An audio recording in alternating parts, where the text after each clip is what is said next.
Questo quorum che è considerato illegittimo.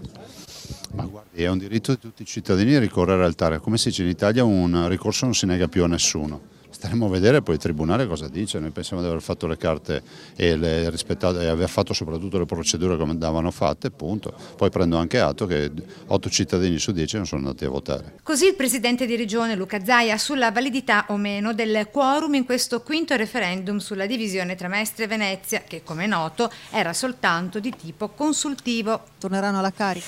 Ma guardi, è una pietra tombale, però è pur vero che la norma permette a chiunque il mattino di svegliarsi e proporre un referendum, questa è la verità. Dico che si dovrebbe ragionare sulla ciclicità, quindi garantire ovviamente democraticamente la consultazione referendaria in generale per il referendum, ma stabilendo che qualora un referendum andasse male ci sia un arco temporale nel quale non si ripresenta più e soprattutto, diciamolo, dopo 5 tentativi penso che sia anche assurdo pensare ancora di ripresentarlo ancora. Mi sembra chiaro che quando 2 persone solo su 10 decidono di andare a votare vuol dire che nessuno è interessato.